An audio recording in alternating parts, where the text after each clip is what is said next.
Candidate আপনারা জানেন যে 2025-এর নিয়োগ প্রক্রিয়া বিগত 1 বছর ধরে আমাদের চলমান হিসেবে রয়েছে, কিন্তু আপনারা লক্ষ্য করলে দেখবেন যে পরশুদিন পর্ষদ একটি নোটিশ দেয় যে তারা পিডিআর বন্ধ করে দিচ্ছে কোনো অনিবার্য কারণবশত। সেই কারণ সম্পর্কে এখনো পুরোপুরিভাবে আমরা অন্ধকারেই রয়েছি, আমরা জানি না।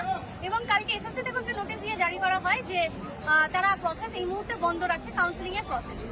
ইতিমধ্যে ফার্স্ট কাউন্সিলিং শুরু হয়েছে, প্রায় 7 মাসের উপরে হয়ে যেতে চলল। প্যানেল বেরিয়েছে 21শে জানুয়ারি 2025, কিন্তু তারপরেও বেশ 35টি সাবজেক্টের মধ্যে 23টির কাছাকাছি সাবজেক্টে কাউন্সিলিং হয়ে গেলেও এখনো প্রায় 12টি সাবজেক্টের বিষয়ে কাউন্সিলিং এখনো বাকি রয়েছে। আর এই পিভিআর আর মেডিকেলের চক্করে না একটা ক্যান্ডিডেট জয়েন করতে পেরেছে, না একটা ক্যান্ডিডেটের কোনো প্রসেস কমপ্লিট হতে পেরেছে। তাই আপনাদের মাধ্যমে শিক্ষামন্ত্রীর কাছে আমাদের একান্ত আবেদন, এই পিভিআর মেডিকেল নামক যে প্রসেসটি রয়েছে সেই প্রসেসটিকে যাতে দ্রুত করা যায়। যদি কোনো কারণে দ্রুত করা সম্ভবপর না হয় তাহলে যেন জয়েনিং এর পরে পিভিআর মেডিকেল করা হয়।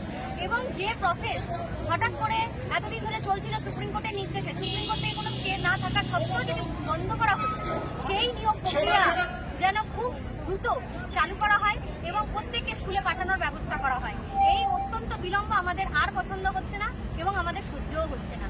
আজকে যদি একটা ফার্স্ট কাউন্সিলিং হতে এতটা সময় লাগে, তাহলে ফিমেলদের ডবল র্যাঙ্কিং এর জন্য যারা 2016-র যোগ্য চাকরিহারা ক্যান্ডিডেট এবং ফ্রেশার ক্যান্ডিডেটদের অনেকে ওয়েটিং প্যানেলে রয়েছে, যারা চাকরিটা ডেফিনিট ভাবে পাবে, তাহলে তারা কোথায় যাবে? তাহলে তো আবার সেই 2016-র মতো এক্সপায়ারি প্যানেলের মতো ঘটনা সৃষ্টি হবে এবং আরো আইনি জটিলতা বাড়বে।